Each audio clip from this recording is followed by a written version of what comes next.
are meant solely as suggestion and should not be in any way construed as child-specific advice. The Center for Autism and Related Disorders advises working with a board-certified behavior analyst who has experience with autism before starting any intensive behavioral intervention. Any choices you make in determining your child's treatment are completely at your own discretion.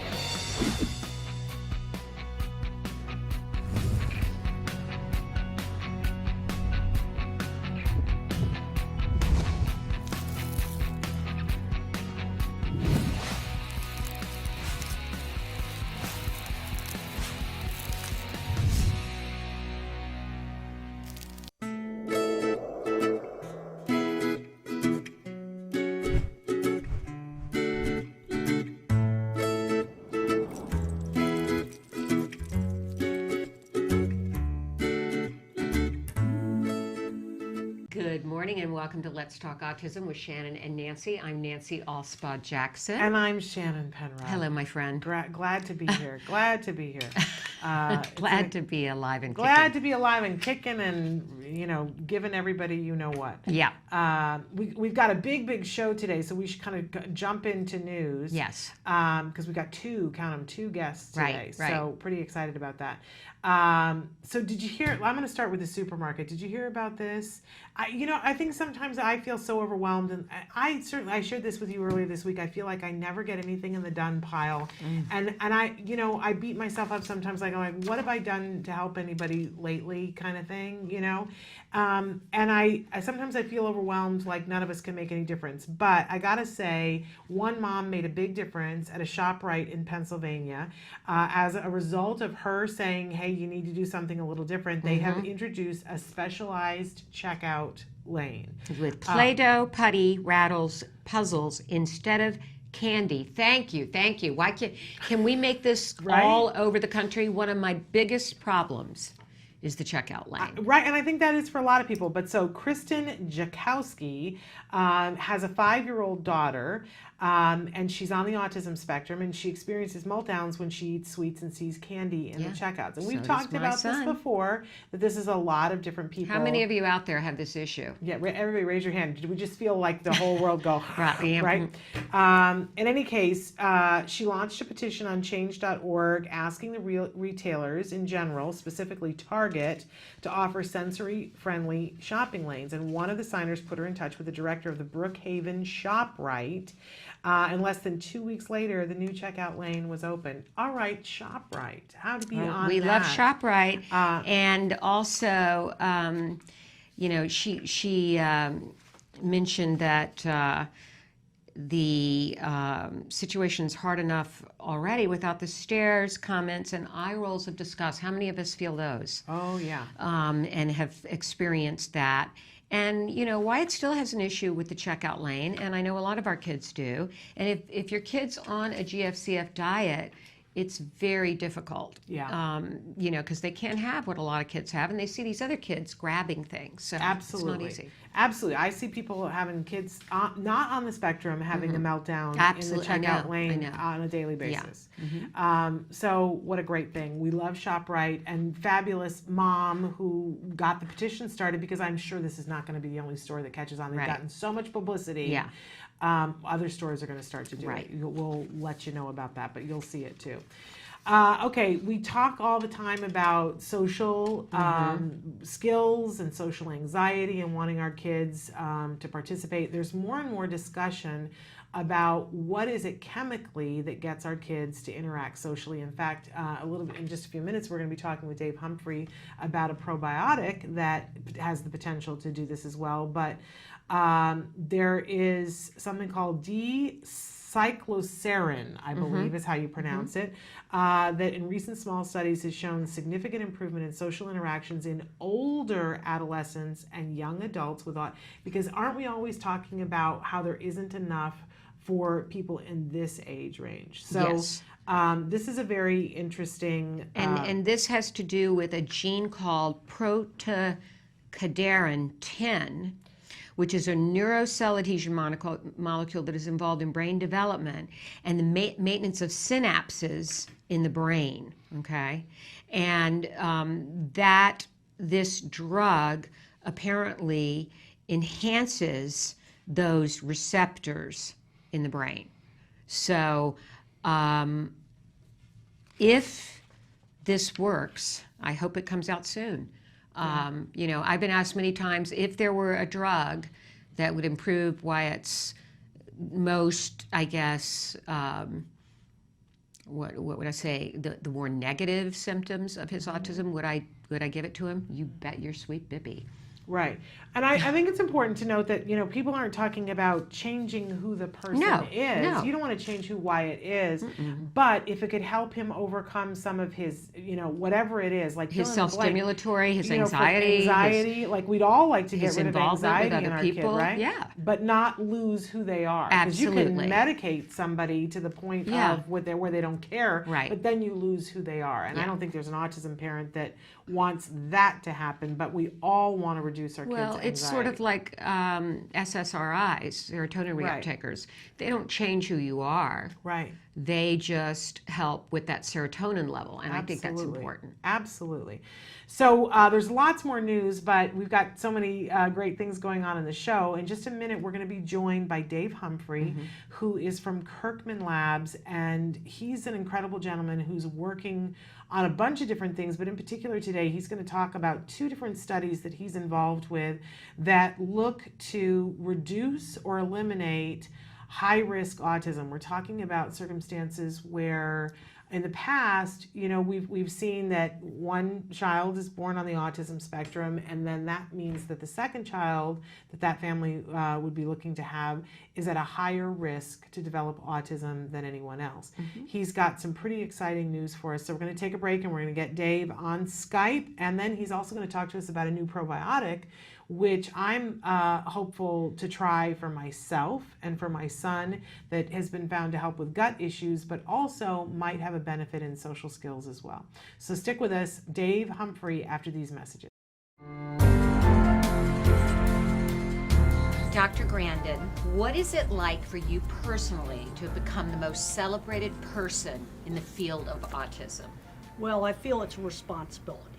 I get a lot of emails and letters from young kids. In fact, at the last conference I was at, I got a whole envelope of letters from kids in an English class. What makes me pleased is I think I'm inspiring a lot of kids to succeed, because I want to see kids succeed. Now, one problem I'm seeing with some of the fully verbal kids is they're not getting stretched enough. I see kids coming up to me at conferences where nobody's taught them how to shake hands. See, when I was a young child, I had to be party host at my mother's parties. I had to shake hands, say please and thank you, have table manners, learn how to shop. And I'm seeing too many situations where they aren't learning those basic skills. Yeah, so you really think they need the basic skills that every child should learn? Yes. Now, in the 50s, every child was taught social skills in a much more structured way. And today, that's not the case. Now, the so-called normal kids, they pick it up, but the autistic kids have got to be taught. Okay. And that's not being done enough. What kind of preconceptions, though, do you think most people have about relating to those with ASD? Autism is a really big spectrum. You're going all the way from Silicon Valley down to somebody with a lot of intellectual challenges. Now, the kinds of services and things a person needs is very different, those two ends of the spectrum. And I go to different places. I go to Silicon Valley, and I see a lot of people that I know are on the spectrum. And then I go see another kid that's smart at math, but nothing's being done to develop his skills, and he's getting addicted to video games. And they are the same kind of kid. The thing that I'm seeing, especially on the mild end of the spectrum, is too many kids sort of becoming the label. I'm very concerned about them getting a handicap mentality. Then I go over to the meatpacking plant, and there's a whole maintenance shop of old hippies that I know are on the spectrum, and they run that maintenance shop. And they've been there for years and years and years. Why do you think the numbers, 1 in 68 now, have risen so dramatically? I think on the mild end of the spectrum, it's increased detection. Because I can think of kids I went to elementary school with, kids I went to college with, that today would be diagnosed on the spectrum.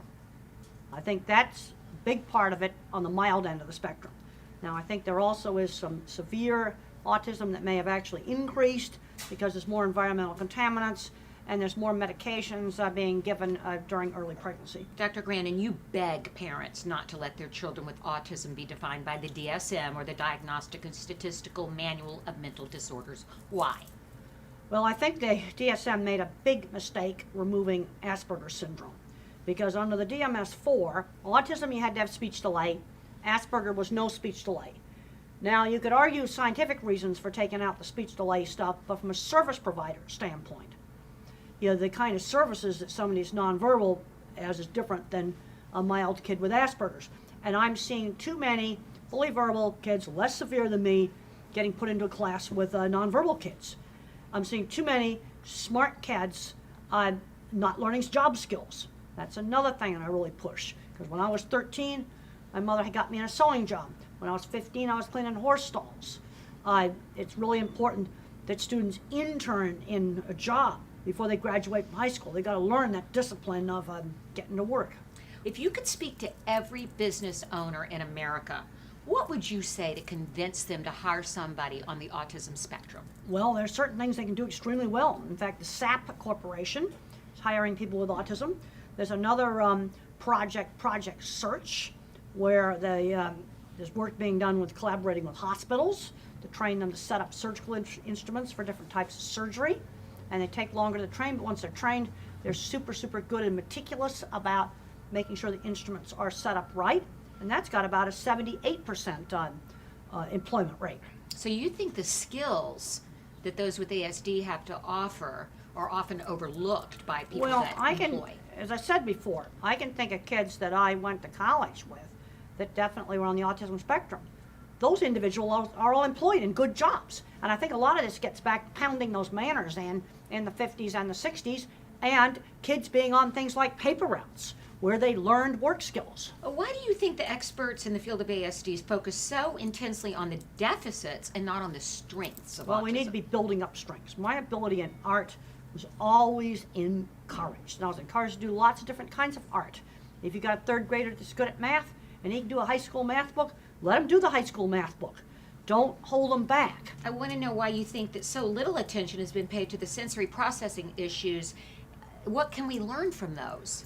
Well, I just heard about a brand new study that's been done up at in California, Dr. Wu, and they took children aged 4 through 12 that had speech delay, and they stayed in their regular programs, ABA or whatever the speech therapy the school was doing, and then they got an hour a day of sensory therapy where they did a lot of variety of stimulation, like walk on different kinds of flooring, smell different smells, do different activities in a mirror, big variety, always doing more than one sensory thing at a time. And it was done as a controlled experiment, where half the kids just got the regular treatment and the other half got this added sensory treatment. And they got some really big, significant improvements. And they made the point of using all very inexpensive things that would be in any house. There's so much division in the autism community. How do you think we can all come together and find a common ground? I think that merging Asperger's together with autism has made all of this worse, because you have a segment of very, very severely handicapped kids where they're never going to be able to live independently. That's a very different kind of situation than a mild Asperger's type of kid. You see, you're putting too many apples and oranges together. Every other diagnosis, like dyslexia, learning problems, ADHD, you've got a fully verbal kid. Only in autism, right now, are you getting a range going from, smart computer geek down to somebody who has very, very severe challenges.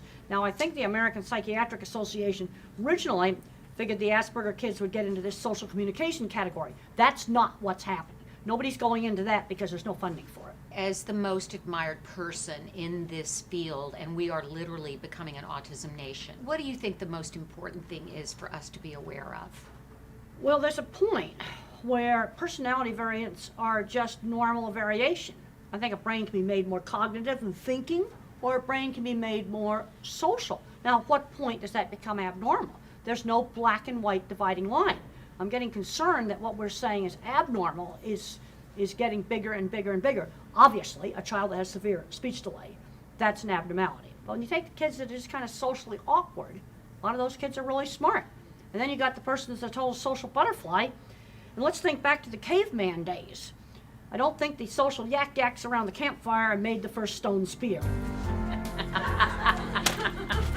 Dr. Grandin, thank you for inspiring all of us as parents and children.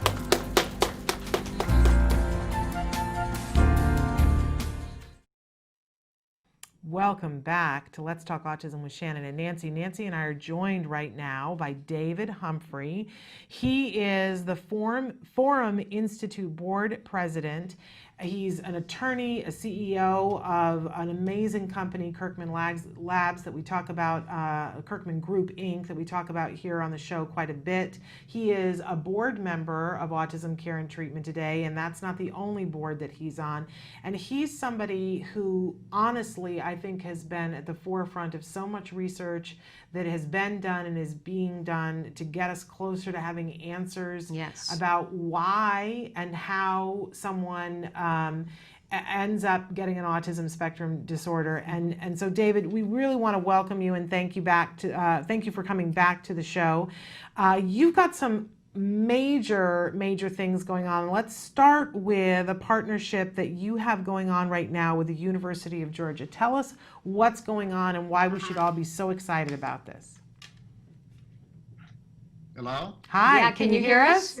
I can hear you, yes. Okay. Did you hear that last question about the major announcement with the University of Georgia? Can you tell us about that? Yes. I was in Athens, Georgia last week, attended by almost all of the major people on the campus, including the provost, the head of public health, and Dr. Cordero, who used to be in charge of the CDC for early childhood care. And we're doing a joint venture with the University of Georgia to focus on a very intriguing project called P2i, which is, can we go ahead and by having a scientific protocol from preconception through the first years of life, significantly improve the safety of pregnancy, but more importantly, can this be the key for us to really dramatically reduce chronic disease in children? And obviously autism is a primary category, but also cancer, diabetes, juvenile Crohn's disease, a whole list of things that affect almost 30% of all the children by the age of 5 will have a chronic disease they won't recover from. Devastating. And so break it down for us just a little bit, Dave, if you would. So P2i, my understanding is that you're looking at high-risk autism. So people who are getting pregnant who already have a child who's on the autism spectrum, is that correct? No, actually, this is a public health issue, and we intend in Georgia to include all 130,000 infants born. The program is designed so that every child will be able to have a genomics test and what's called an exposomics test, was exposures. This is the reason that children get sick and they have chronic diseases. So let me give you an example, and that is childhood leukemia. That it was thought before the Human Genome Project that leukemia, childhood leukemia, which basically 1 in 200 children will get leukemia by the time they're 18, that it is the second leading cause of death. That we thought this was a genetic issue, but when the Genome Project was completed, we understood that 98% is from exposures, and for juvenile leukemia, it's primarily in the womb and immediately after birth. And that if those can be determined through measurements and with mass spec measurements of people during their pregnancy, we can figure these things out and prevent these conditions. Here's the exciting thing, is that autism fits into this category. We believe that this project with the University of Georgia will be the first step in basically saying there's a potential of predicting and preventing all autism. And the program came to us with one of our doctors in the autism arena, Dr. Berger. In a casual conversation several years ago, Dr. Berger explained to us that he has had 600 live births because he's a pediatrician, and rather than having 38% miscarriage, he's had virtually none. Virtually none. This is out of 600. For preterm babies, rather than having 12%, and 12% creates a problem with a 10-point loss of IQ, and about 10 years less life expectancy. He's had 1% rather than 12. But here's the big payoff pitch. David, and then also the other doctors that we've tracked with similar protocols, have almost no childhood disease. Yeah. No cancers, no autism, no attention deficit disorder, nothing except really healthy kids. So this is what we started on, and the Forum Institute is a very sophisticated think tank. It's recognized as the largest and the best on the planet for special need. We did the Autism Treatment Network. We published extensively in the publications like Pediatrics. And what we really try to do is bring consensus. So I know this is a lot of information for your viewers, but it's important. Yes, and I have a question, Dave. You mentioned exposures. What exposures? What types of exposures? When we're looking at testing women for the exposures that they have, what we're really looking for, Nancy, is the 240 toxins that have a direct impact on the development of the fetus, especially brain development. This is where we're seeing autism develop, is the impact in the second trimester to the frontal lobal area. And these effects on the brains of the children have profound effects on regressive autism. So what we're doing is we're trying to reduce that level. The second area that we're looking at is an area called microbiome. It is the chemicals that come from basically bad guts. If mother is eating the wrong kinds of foods, if she has a lot of bad bacteria, this will come in the form of chemicals going into the placenta, crossing the barrier, and affecting the development and the brain development of the child. The microbiome likely has 3 times the effect of external chemicals. Stress plays a small role in that, probably 5 or 10%. But if we combine these, for childhood diseases, 95% of all the childhood diseases come from these 3 categories. Wow. And now I understand that there's something called the 3D virtual campus. Dave, talk to us a little bit about that. Here's the cool thing. Look, this is complicated, and as parents know that have children with autism, they spend a lot of money, they fly into conferences to get a lot of information, and they still can't get enough information with thousands of dollars out of pocket. So we decided that to help people through the critical time of preconception to infancy on all that they have to do, the protocol is a 150-page protocol, for example, with CME courses for doctors, that we needed to have a gathering place that was so spectacular that people would want to come and stay. And this is a 3D campus where you're an avatar, and you can go to the CME courses, you can meet with other parents. It has high-definition virtual conferencing. And it's technology that has been developed with millions of dollars, and we're fortunate enough it can hold 150,000 people a day. Just imagine coming to the very best medical conference you can possibly imagine. It's all free. And papers we publish there, and this is the heart of the program, a revolutionary way to get this information out to the public. Okay, we got a video that we want to show, and then we're going to come back and talk about the new paper in pediatrics. But first, let's take a look at this video.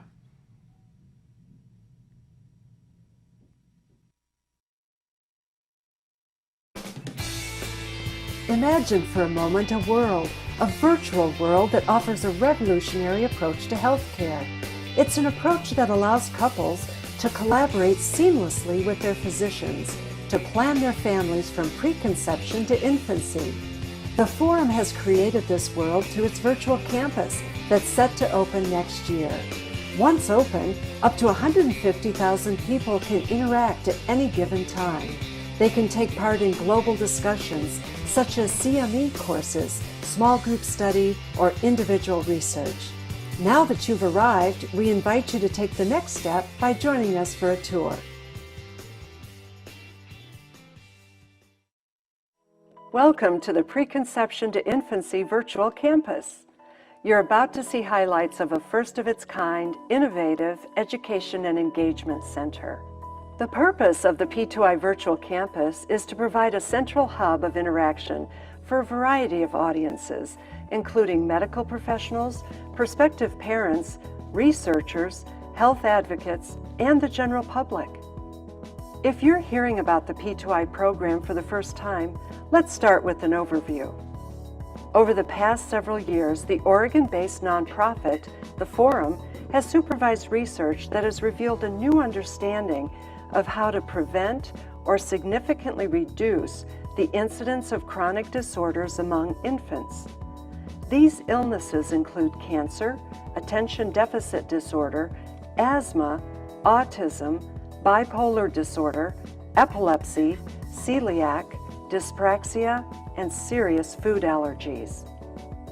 Based on this research, the Forum has developed a protocol, the P2i Protocol, to guide mothers before, during, and after pregnancy to foster their baby's healthy development. P2i was established on the conviction that existing hard science and clinical practice offer a means of improving outcomes when practitioners use a defined protocol from preconception through infancy. The P2i program represents years of study and countless hours of planning to ensure our program is in the top tier of all medical research and implementation work being done today. P2i is not an entirely new concept, but its development, modeled in large part after a program developed by the CDC, is poised to bring about the greatest healthcare advancement of this generation. The P2i Virtual Campus serves as a key tool in the Forum's efforts to reach all of its audiences: women, parents, medical professionals, researchers, and advocates, all on a global level.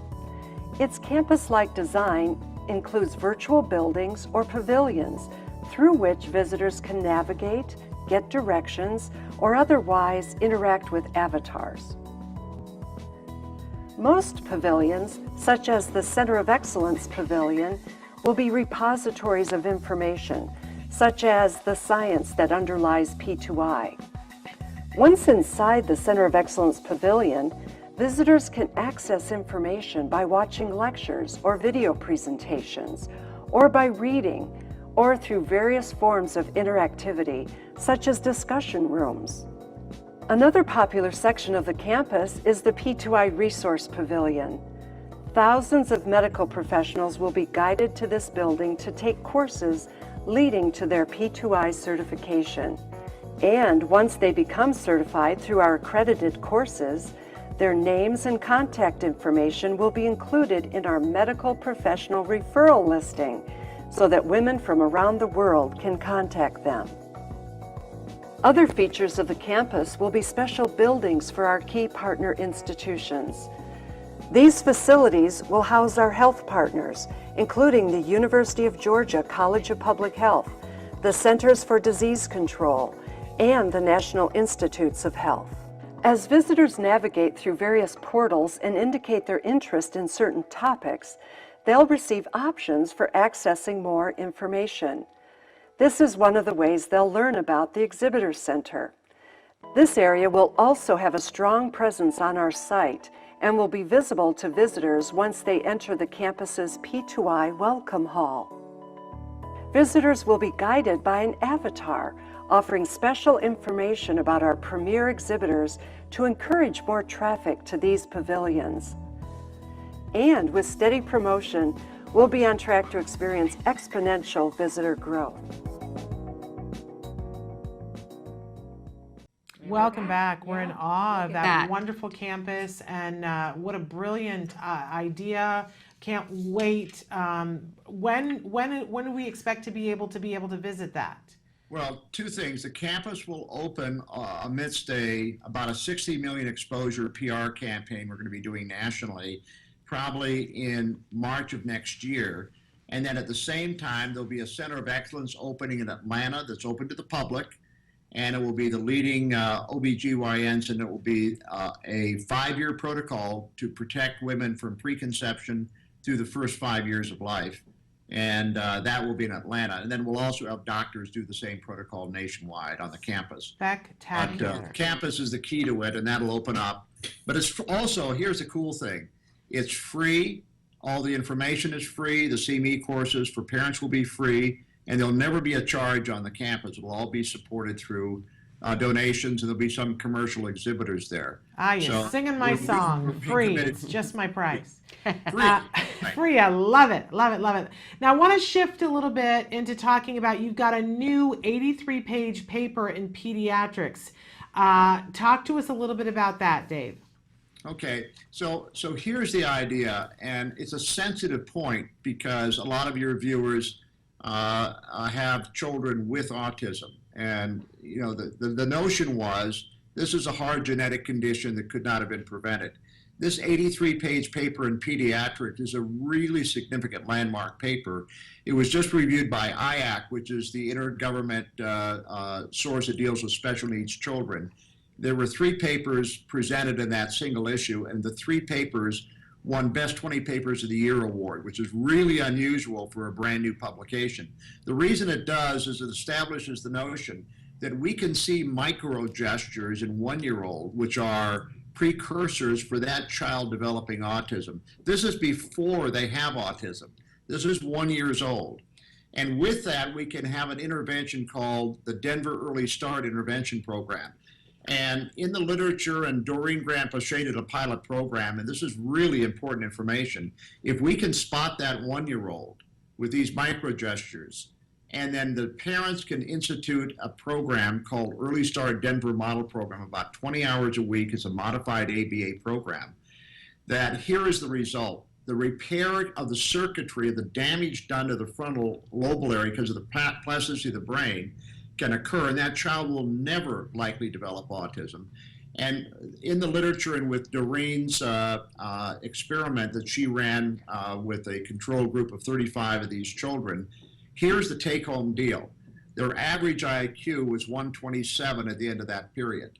Now, I want all of your viewers to think for a second that if we can have a child at 1 that would otherwise develop regressive autism, if we can recognize and prevent that at the age of 1 with the parents with no cost being able to do this in their homes, trained by the same kind of videos on the campus, and we're really hoping that Doreen can be part of this.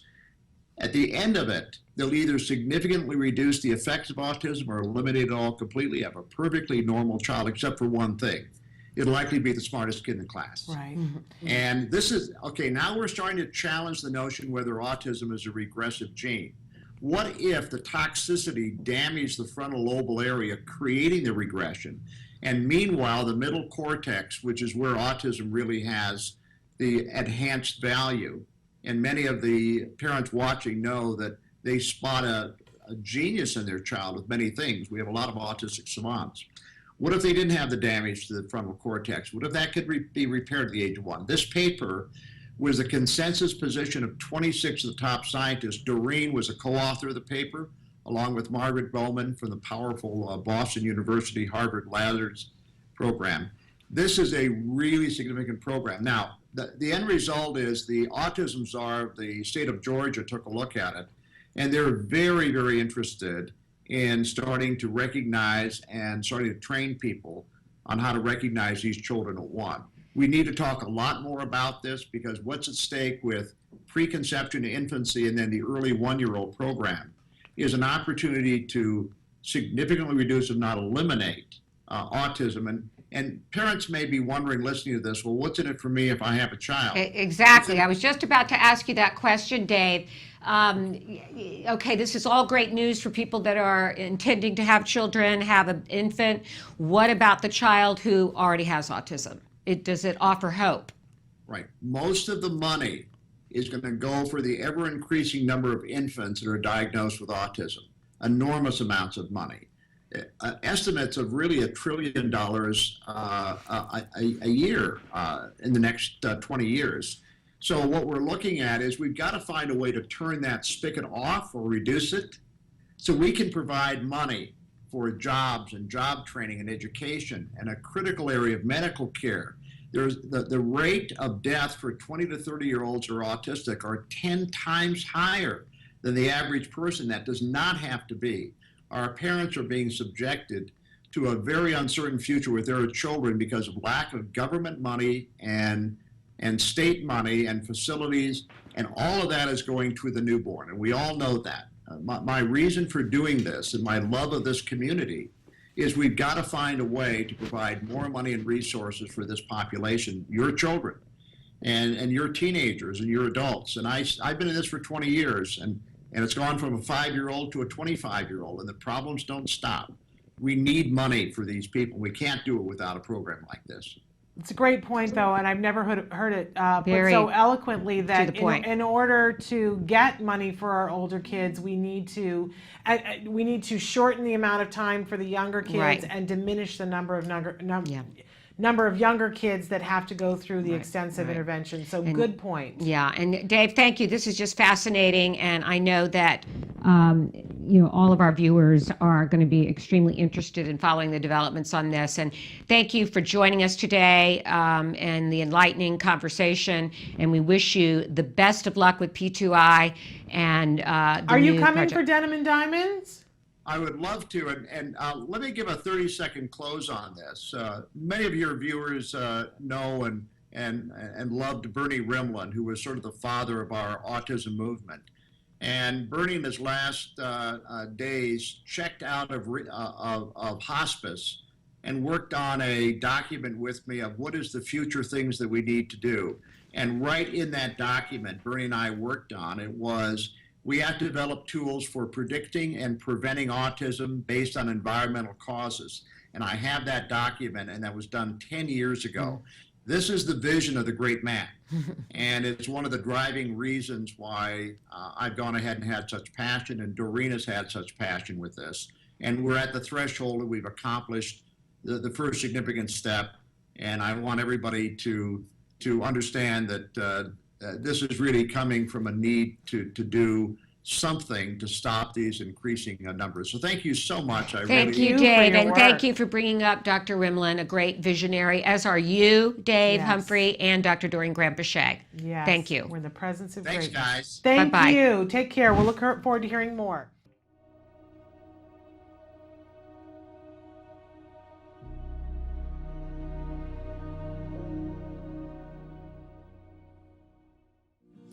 If you're watching Autism Live, chances are you care about the life of someone, or perhaps many people, living with autism. You spend countless hours trying to make a better life for them.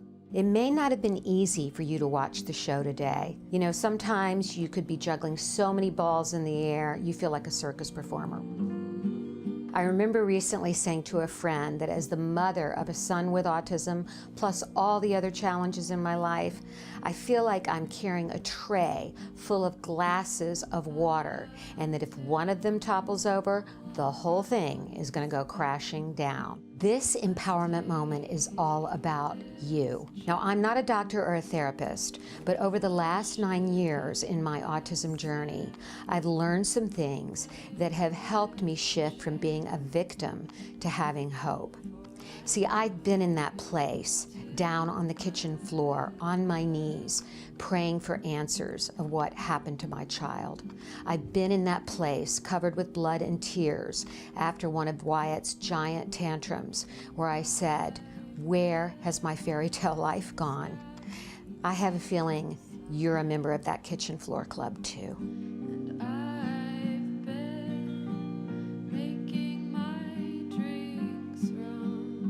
It's been a process, but I've come from that place of being a victim to becoming an advocate for my son Wyatt and for many others as the executive director of ACT Today, or Autism Care and Treatment Today. Let's start with reframing the way you think about yourself and your child. I want you to say after me, "I'm an activist." That's right. I'm an activist, because just by watching this program, you are taking positive steps to make the world a better place for your child or someone else living with autism. You are a positive force of action in the world. I want you to start thinking of your so-called disability as an opportunity, because it's within our challenges that our greatness is revealed. That's where we find our courage and resiliency. And parenting a child with autism is one of the greatest challenges a parent can face. You have the choice to see this as a journey of self-discovery. Some people take expeditions to climb Mount Everest to see what they're made of. You don't have to travel that far, because parenting a child with autism is an expedition of the soul. Until next time, stay strong and keep the faith.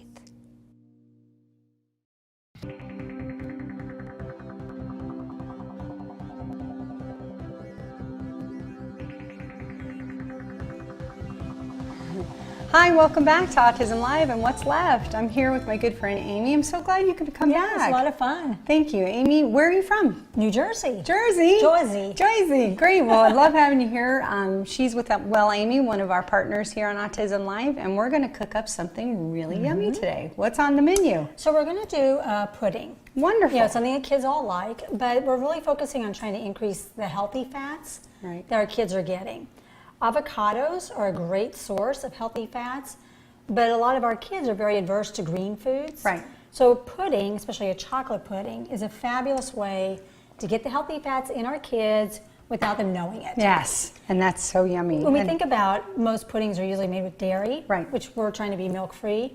It's the fat in the milk that gives us that creaminess. So in this case, we're going to use the avocado to do the same thing. Wonderful. Wonderful. So what do we got on deck first? So we're going to start with some sprouted almonds. Great. And let's do a little bit of coconut oil. And with that, Wonderful. coconut butter. And it's warmed up, I see, so I feel. So basically what we're trying to do here is make like an almond butter. Okay, so I can go ahead and start that up? Wonderful.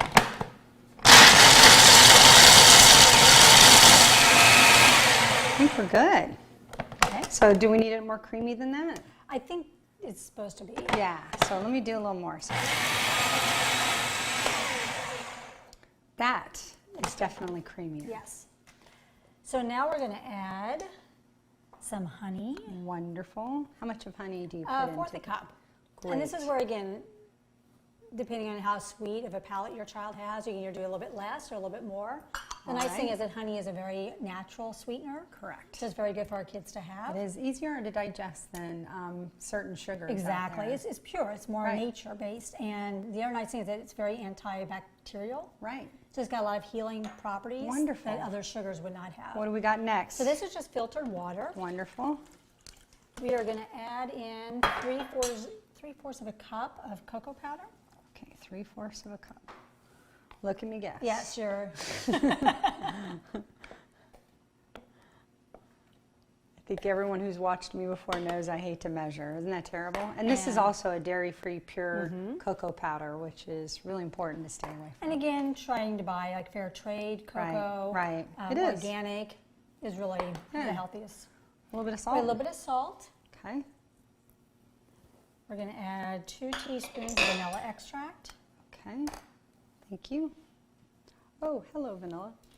So now we're going to add in 2 avocados. Great, and we got some extra ripe ones. And is it better to go extra ripe with this? It definitely is going to be softer, so it's going Right. to make it easier to scoop it out. Right. Oh, this is so yummy. You would never think avocado and chocolate. Right. How right. does that it's amazing. translate? It's amazing. Awesome. Good to know, because I would never for a million years, I would say Mexican food or pretty much anything but breakfast food, but not chocolate. And I think also, like, if kids get introduced with avocados this way, Right. that when you then try to transition them into something that actually is more, it's more apparent that there's an avocado. Right. The taste buds will already now recognize the flavor. I call that its natural habitat. Exactly. Got it. Are we ready to go? We're ready. Awesome. So you're basically going to blend it until it's very well mixed.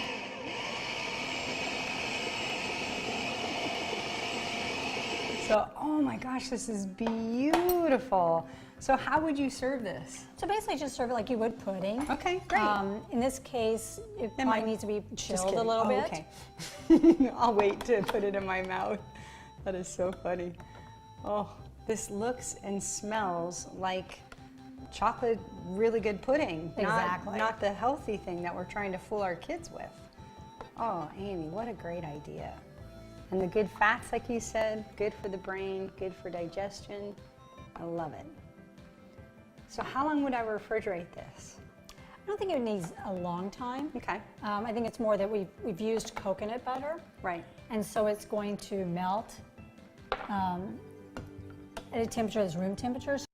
I guess we're just going to have to see the rest of that pudding, chocolate pudding, avocado that look pudding good, later. though? It looked great. It tasted And good, too. we are back, and we are joined by Vince Redmond, marriage and family therapist, and of course, ABA expert here, and he's always here every month to lend us his guidance. And Vince, we were talking about in the news meltdowns, and this supermarket that started specialized checkout lanes because a mom whose young daughter, 5-year-old daughter Navy, had meltdowns. So it was hooray to that supermarket. We wanted to talk to you a little bit about meltdowns, and Shannon, And you in had fact, something interesting. Yeah, I wanted you to talk a little bit, Vince, about the fact that it's a two-way street, that not only is it the kids having a meltdown, but that sometimes as parents, because of our thoughts and feelings and concerns about it, we have reactions. And one of the things that I was saying during the break is that when Jem used to have meltdowns, I had so much anxiety about it that I stopped going out because I was so afraid he would have one. And that's not uncommon, correct? Right. And actually, the meltdowns shaped your behavior to be avoidant, right? Yeah. So what it did is inadvertently it reinforced and strengthened the behavior of the meltdown, which one of the things that we first have to do is figure out what the meltdown is for, right? What is the function of the meltdown? Is it escape avoidance? They don't want to be there. Is it because they were denied a tangible? They didn't get a treat? Is it because, their anxiety was so high in being in social situations? We need, there's too much anxiety. I mean, there's lots of different reasons why the meltdowns could occur. And for us to be able to know as the adults, how do we respond? We need to first understand what the meltdown, what the function of the meltdown was for. And once we can understand that, then we can set up a really good blueprint and game plan on how we're supposed to respond. So, okay, easier. That we don't have that, and that makes it hard. Yeah, Vince, easier said than done sometimes, and I know with best intentions. So what we need to do, I guess, is what you're saying is we need to, especially if our child is having these while they're not in the process of one, figure some of these things out. Let's take an example. Let's take the checkout lane. And let's take how can a parent, let's say, okay, I take Wyatt, he has meltdowns often in the checkout lane. It's usually about wanting a candy, wanting a chocolate bar. He knows he can't have that. He'll grab it, I'll say put it back, and then he'll start to melt down. And he's got me between a rock and a hard place because there's a line in back of me. I'm embarrassed. We're all like freaking out. The people don't know what to do. And he knows he's more likely to get his way if he has that meltdown. Right. And again, to your point of you can't figure it out right then, right? I mean, this takes some time to sit back and to analyze it and look at what led to it, to be able to come up with a function. So I definitely agree with you. It's not something that we're going to be able to do on the spot. But with your example, your example is, it's a denying of a tangible, right? He wants that one candy bar and he can't have it because of his diet or too much sugar, or maybe just a preference, and we're not able to do that. So what we need to do is establish a reinforcement system that he can have while he's out in the community, especially the grocery store, right? And practice it as much as we can in times where we're not actually shopping, right? Times that we don't need to rush through the line, where we can actually work on it. Now we can do that with the professionals, with the therapists, but parents can do this as well. But the key to that would be to establish an equally reinforcing reinforcer that we could use that's going to be used to reinforce his good behavior in the store. That would be my first suggestion, is we would need to find something that would be just as powerful. What about going over rules in advance? I get the reinforcer, and maybe I take in a mint or something he can have, sugar-free, dye-free mint. What about going over the rules before we go in? Is that something you suggest, like saying, okay, we're going to go in the store, we're going to be quiet, we're going to stick with mom, and we're not going to have anything that we know we're not allowed? Is that something you recommend? Absolutely. I think that's exactly what we want to do. We want to go and we want to talk to them and give them the predicted behaviors that we expect of them going through the store. Holding on to the cart, not running away, not entering, and basically you're setting up their expectations. If we do this, and then you'll say, and then you can get your mint or your gum or your chewy or whatever it may be that we establish as the reinforcer. And then this way they can predict, they know what they're supposed to do, they know what they're going to be involved in when they're at the store. store. And then this way, it gives them the game plan. It gives them a blueprint on how to get their reinforcer. And they realize that when, by doing it that way, they get a reinforcer. By throwing a tantrum, they get nothing. They will shape their behaviors to do what's going to get them what they want. Yeah, something that somebody said to me, it might have been you, Vince, but somebody said to me at some point, when I come to work, I know what the expectations are of me, and I know when I'm going to get my paycheck. If I came to work and I was working for, weeks on end, and I still didn't know when my paycheck was going to come or what my paycheck was going to look like, I might not do the level of work that I do, right? And so in whatever ability the person is, whether we're talking about a 3-year-old who's nonverbal or we're talking about a 17-year-old who's verbal, letting them know, here's what the expectation is, here's how long it's going to take, and here's what your paycheck is. Right. If it's that thing that we talk about all the time, Nancy, about it's a duh. Expectations and being clear and firm in what's expected. It feels like in the moment that it's going to take so much time and so much energy. And the reality of it is that it takes an expenditure of energy in the beginning and it saves us so much time and energy on the other end. But we have to recondition ourselves, right, Vince? We have to know what the paycheck is. And you're exactly right. If we don't know what our reinforcer is, it might not be powerful enough, right? Because we don't know. If I was going to get paid 50 cents for 3 weeks worth of work, then it's not going to be very powerful, right? Right. But if I know I'm going to get a regular paycheck and I know it's going to be on a regular schedule, I'm going to work just as hard each week.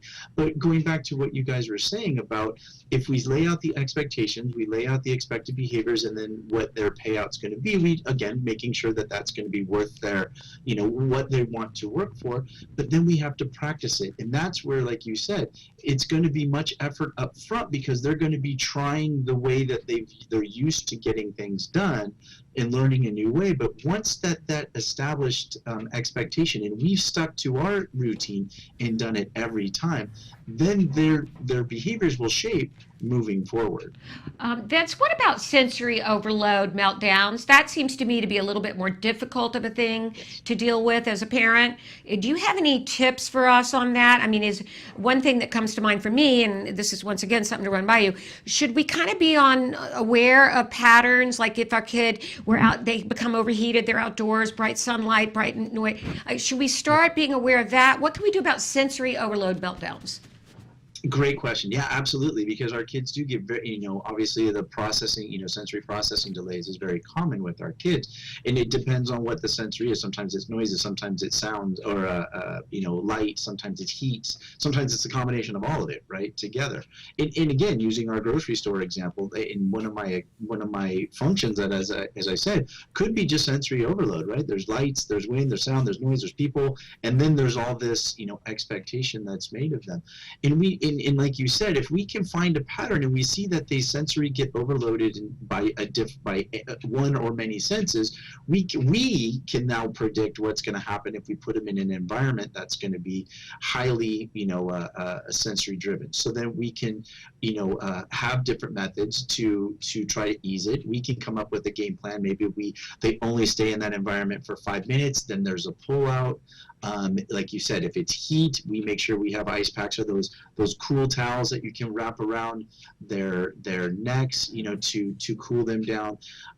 If it's sound, you see those kids, lots of kids that have the noise mufflers, which are great ideas to be able to reduce the sensory input that they're getting so that they can enjoy the environments that they're going to. I gotta say, when the biggest tantrum that we would have in the same grocery store every single week, and it was so debilitating. I kept keeping charts on behavior and trying to figure out what the pattern was. It took a third set of eyes, a therapist coming to the store with us, and they were able to see in one visit that there was a change in the floor tile. that it went from a smooth to squares, and I didn't know that Jem had a visual problem.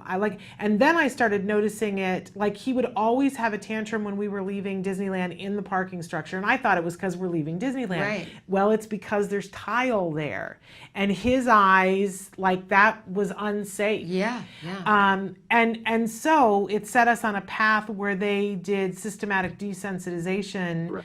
With Jem, and it changed everything. Wow. But I did not know for months. I wonder how many kids have this. Right? But until you have somebody with that third eye, that's Yeah. why I always say your program has to have legs. Take the therapist with you. I think a lot of parents misunderstand that if the therapist goes, then that the parent is hands off and the therapist does everything. I like when you take your child, you go, and the therapist only talks to you, not to your child. I think that's the best parent training, and that's when you get the best possible results. And that increases our collaborations together, right? There you go. Yeah. That's true. You know, I think this is such, I know we're, how much? We got 2 minutes. Okay. I think this is such an important topic. And can we do this next month and get into some more specifics, Vince? Sure. Okay, because I want to also talk about, first of all, I want to invite our viewers to write in. Yes. Write some of your specific meltdown tantrum situations, what you need guidance and help with, so we can get those to Vince. Yes. And also, we want to deal with the parent in our next show with you, Vince, on this topic of meltdowns and tantrums. We want to talk about the parent part of the equation, because for me, when Wyatt was at his zenith of I would say autism, when he was so severely affected at age 4, he would have like 9-10 a day tantrums, and some of those would last a half an hour. And Right. I could not get my equilibrium back. I could not get back to center in any way, shape, or form, and I was dreading the next one. So I want to talk to you, maybe in a minute, you could tell us some tips for parents. Yeah, we've got 1 minute. 1 minute. No, Save the world, Vince. no pressure. No, and you're right. I mean, I think a lot of it is our anxiety goes up, and this is why it's for the kids, it's very effective to throw a tantrum out in public, because our anxiety is heightened because of social judgment and social eyes, and all the social situations that happen when we're out there. We tend to automatically try to stop it as quickly as we can. So our anxieties are heightened. They're getting reinforced. We don't know what to do, and then the stress of eyes on us, now we're being judged. It's a nightmare. And what happens though is we need, it's pre and a post, right? So pre-tantrum, if we go in with the plan and we have that strategy that Shannon was talking about, where we're collaborating with a professional, we've come up with a strategy, our anxieties are going to be a little bit lower because we have a plan, right? And we know how to react, and we know what we need to do. So it's a little bit better because we're anticipating it and we know what to do. So that's one part of the anxiety, the pre-anxiety. Then we have the post-anxiety. What do we do? Our adrenaline's going to go up, our anxiety's going to go up, even if we know what to do when the tantrum still happens. We have to find a way to be able to center ourselves afterwards. We can do everything 100% correct, and then we have to do something to ourselves to make ourselves calm down. This is where breathing exercises will come in. This is where, giving yourself a mental break. This is, different types of techniques that we can do, or we can talk to the family about, to give yourself a 2, 3, 4 minute break to be able to gather yourself, gather your thoughts, gather your breathing again, so that you can go ahead and proceed forward. Okay, Love great. it. And We're we're gonna continue this topic next month. And so for viewers, please write into us with your Yes. questions. We'll be back with Vince. Sound like a plan, Vince? Sounds great. Okay. Thank you so All right, much, thank Vince. you, Vince. Always a consummate professional. And when we come back next month talking about this topic, I've got a really kind of amusing, funny story about when Wyatt had one of the worst tantrums of his life when our regional center coordinator was visiting at the house. Oh, that's called timing. All right. Thank you so much, Vince, for being with us. We're totally out of time, but we are back tomorrow. It is my birthday tomorrow. We're going to do a special show tomorrow with all my favorite things on it. So you won't want to miss that. Thank so God make she sure. said that. Yeah, at my age, you got to put it out there. That's anyway, so make sure that you tune in tomorrow. Until then, give your kiddos a hug from me. And yourselves a hug from me. Bye-bye. Bye-bye for now. Your birthday? Yes. Whoa.